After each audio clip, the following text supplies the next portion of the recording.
আসসালামু আলাইকুম রহমতুল্লাহ। আশা করি সবাই ভালো আছেন। আমার ফার্মের মধ্যে সবগুলো এখন আছে যেগুলো রানিং হাঁস, ওই হাঁসগুলো আমার এখানে আপনাদেরকে দেখানোর চেষ্টা করব। আমার এই হাঁসটাকে এই যে দেখেন, এখানে যে চীনা হাঁসটা আছে এই হাঁসটা 2-1 দিন ধরে বাইরে ছেড়ে দিয়েছি। ওই ব্ল্যাকটাকে আমি এখানে বেঁধে রেখেছিলাম, বন্দি করেছি। তো এখন দেখতেছি এই হাঁসটা এই দুইটি হাঁসকে মারতেছে। এটা একটা মেল, এটা একটা মেল, এই দুটোটা হচ্ছে মেল। এই দুটোটাকে মারতেছিল, তো যার কারণে এখন ধরে নিয়েছি এই হাঁসটাকে, এই এখন বন্দি করেছি। এখন আমার এই ফার্মের মধ্যে দেখুন এই কবুতরগুলো, এই কবুতরের মধ্যে এই এক পাশে যে দুইটা আছে এই দুটোটা হচ্ছে একজোড়। এগুলো ডিম দিয়েছিল আজকে প্রায় 20 দিন মতো হবে বা 19 দিন মতো হবে। তো এখানে যে একটা আলাদা সিঙ্গেল নড়া যেটা আছে, এই নড়ার জন্য একটা আমি মাদি নিয়ে আসবো, যেটাকে বলে ফাড়ি। তো এটা আমি ব্যবস্থা করে নিতে হবে। তো দেখুন আমার এখানে টোটাল এখানে সবগুলো হচ্ছে 5টি ফিমেল আছে আর 2টা মেল থাকবে। আর এগুলো হচ্ছে এখনো অ্যাডাল্ট হয় নাই আপাতত। ওইটা ব্ল্যাক একটা, এই সাদা একটা। এটাকে অনেক দিন ধরে বন্দি করে রেখেছি, কারণ আমার ওই ব্ল্যাক হাঁসের কিছু বাচ্চা লাগবে এই জন্য।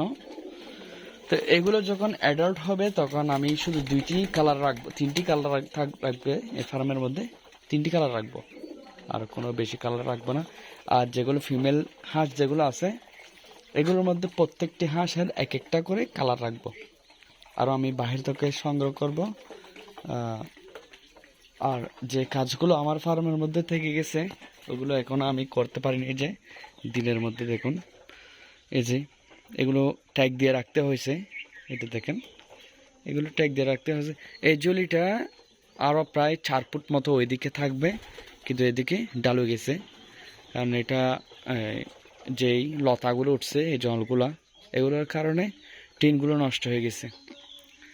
তো এই শেষ পর্যন্ত দেখুন এখানে কচু বাগান হয়ে গেছে, দেখেন এখানে কচু বাগান, একেবারে কচু বাগান হয়ে গেছে। তো এখানে সবগুলো ভেঙে নিয়ে এই নেট যেগুলো আছে এই নেটগুলো আমি বাহির থেকে বাজার থেকে সংগ্রহ করে সব নেটগুলো কিন্তু এখানে লাগা দিব, এখানে নেট বানিয়ে দিব এটার মতো করে। তো এটার আর কোনো বিকল্প কোনো রাস্তা নাই, যেটা করতে হবে কম খরচের মধ্যে এই নেটগুলো আমার ব্যবহার করতে হবে। আগামী কয়েকদিন যাওয়ার পরেই আমি এখানে আমারটা প্ল্যান যেটা করার ওই প্ল্যানটা আমি করে নিব। আর এখানে দেখুন আমার যে হাঁসটি, এখানে সম্ভবত 2টি হাঁসের ডিম দিয়েছিল একসাথে। তো মাশাআল্লাহ এখানে ফসম জাটছে। এই যে তুলাগুলো দেখতেছেন এই তুলাগুলো যখন ডিমের মধ্যে থাকবে মনে করবেন ওই হাঁসটা ওই ডিমের মধ্যে বসে গেছে।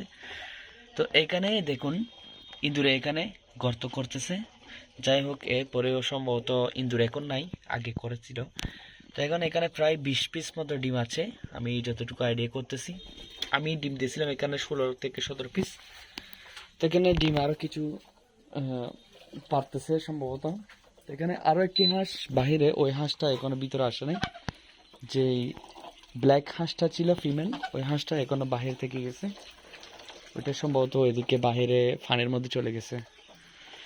দেখুন আমার এই পুরো ফার্মটি কিন্তু আপাতত এখন খালি।